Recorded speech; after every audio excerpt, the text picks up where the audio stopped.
तो आइए अब मैं शुरुआत करता हूं मित्रों। बहुत कुछ संचालकीय कौशल दिखाने का समय नहीं है, अब केवल हमारे पास छोटी छोटी समय है, तो उस समय में हम सीधे सीधे आपसे बातचीत करेंगे।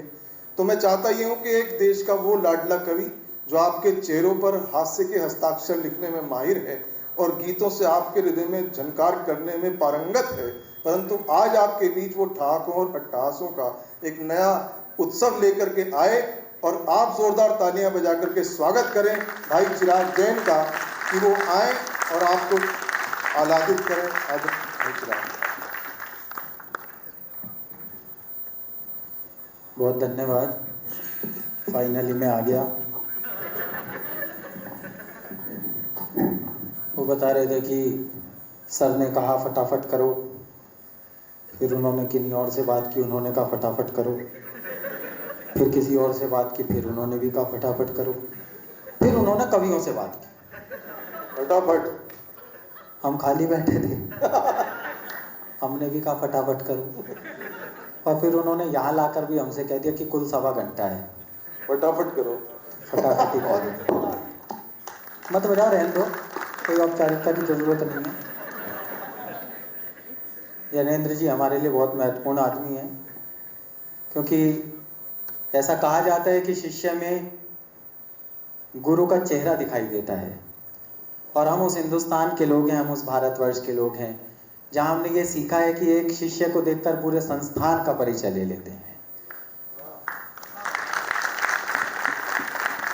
मुझे नहीं पता कि आप लोग कवि सम्मेलनों को किस दृष्टि से जानते हैं, मुझे नहीं पता कि आप लोगों के लिए कवि सम्मेलन के लिए कौन शख्स ऐसा है जिसे देखकर आप कहते हैं कि हाँ ऐसा होता है कवि सम्मेलन।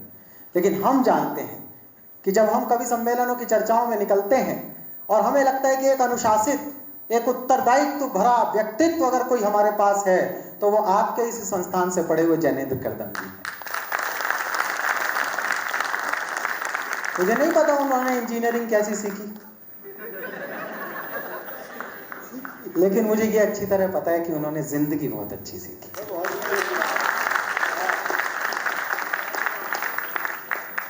मैं जैनेन्द्र जी के घर गया तो एक दिन इनके पिताजी बड़े फक्र से बता रहे थे, बोले मेरा एक बेटा सिविल इंजीनियर है, मेरा एक बेटा मैकेनिकल इंजीनियर है, मेरा एक बेटा फलानी कंपनी में डायरेक्टर है, और एक की परचून की दुकान है। मैंने कहा सर ये फैमिली की प्रोफाइल से मैच नहीं कर रहा। बोला घर उसी से चल रहा है।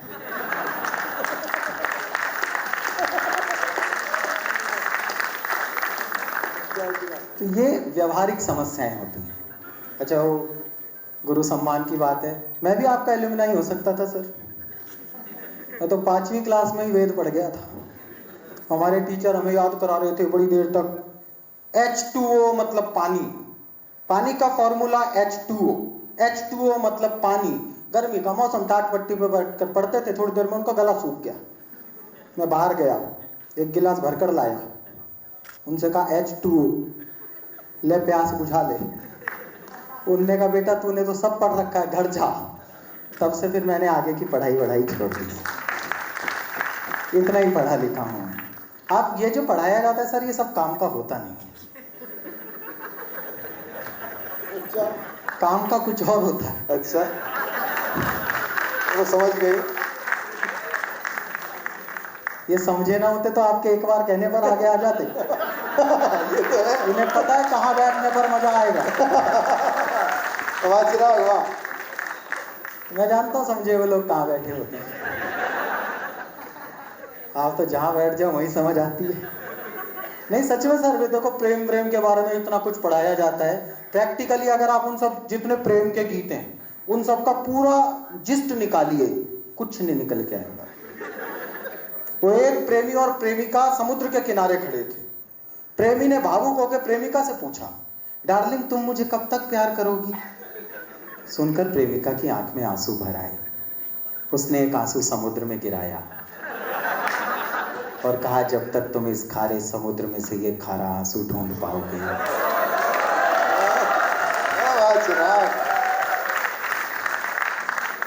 सुनकर समुद्र प्रकट हुआ, दोनों हाथ यूं रखे कमर पे, बोले साले में फालतू की बात है, तुम्हें सूझती कहां से?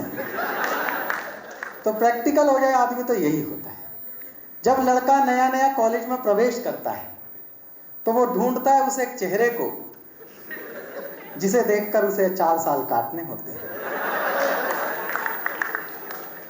और जब लड़की कॉलेज में प्रवेश करती है तो ढूंढती है उस स्कूटर वाले भैया को जो उसे एक उम्मीद में घर से कॉलेज लेकर आएगा, कॉलेज से घर छोड़कर आएगा। उसे भी 4 साल काटने हैं। अच्छा, अतिरिक्त प्रेम में आदमी कुछ भी करता है। आप फेसबुक खोलते होंगे और क्या करते होंगे? फेसबुक खोलकर देखो, ऐसी ऐसी शायरियां लिखेंगे जिन्हें सुनकर लगता है कि दुनिया की बाकी सारी बातें बेकार हैं, पहले इनका महबूब ढूंढ के दे दो। जीवन का सबसे महत्वपूर्ण प्रश्न यही है, लड़की ना तो लड़के का प्रपोजल एक्सेप्ट करती ना रिजेक्ट करती, पेंडुलम की तरह लटकाए रहती है।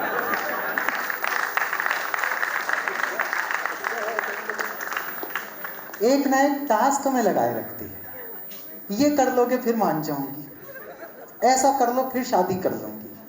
बस वो क्या क्या टास्क देती है और हम उसे कैसे कैसे झेलते हैं।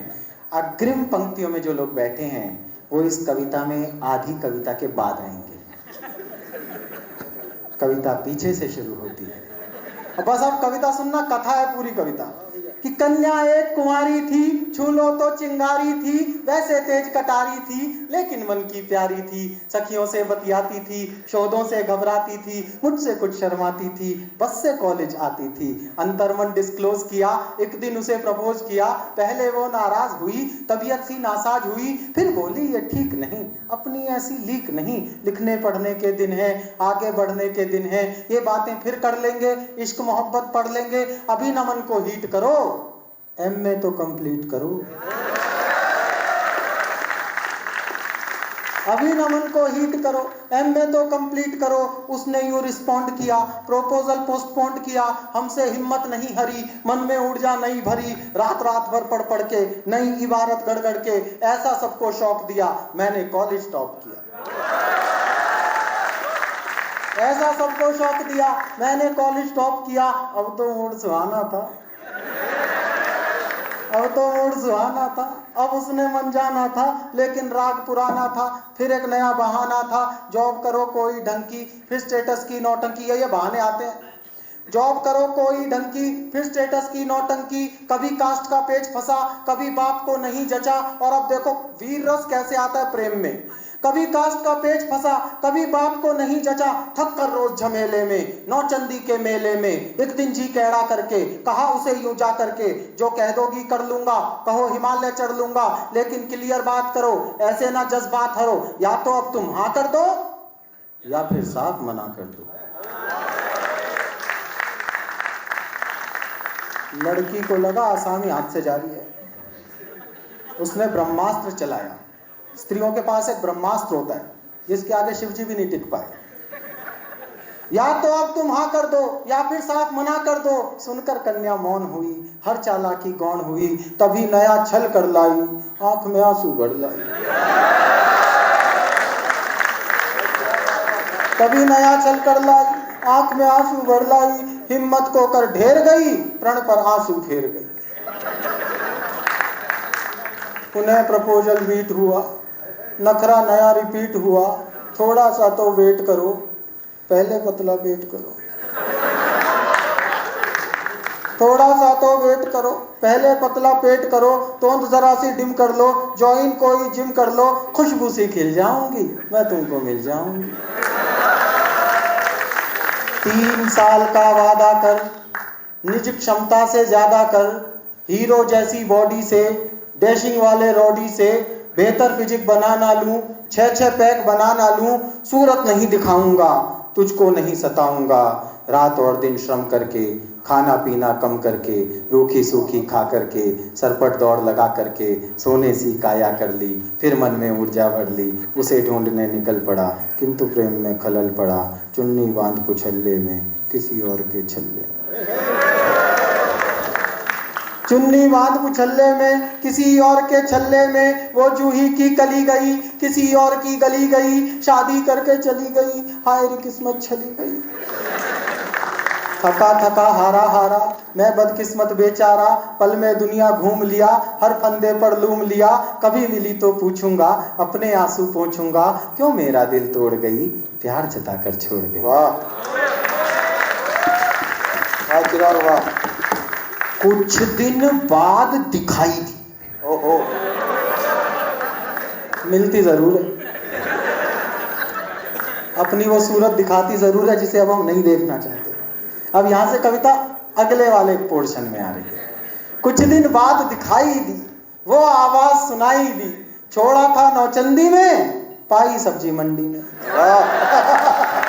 प्रैक्टिकल होगी कविता, आप जरा उछल के बैठना।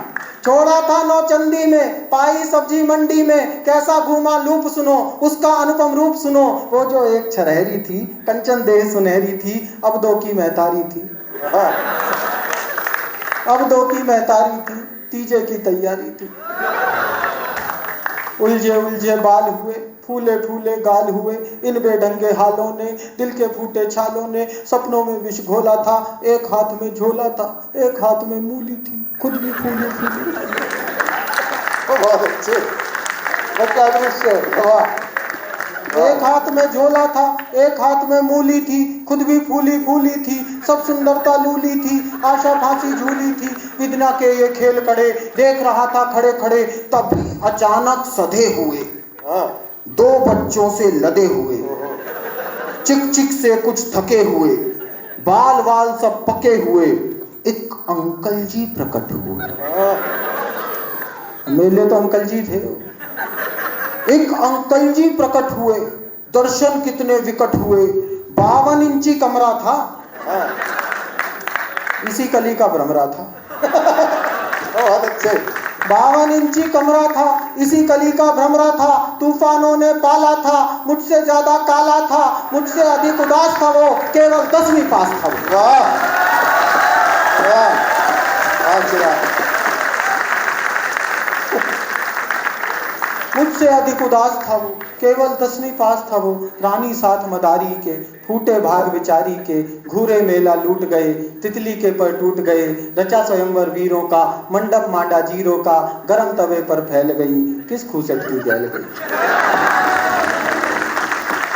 गरम तवे पर फैल गई, किस खूसट की गैल गई, बिना मिले वापस आया, कई दिनों तक पछताया, अब भी अक्सर रातों में, कुछ गहरे जज्बातों में, पिछली यादें ढोता हूँ, सबसे छुप कर रोता हूँ, मुझ में क्या कम था ईश्वर, किस्मत में गम था ईश्वर, अब भी आंसू बहते हैं, भाग्य इसी को कहते हैं।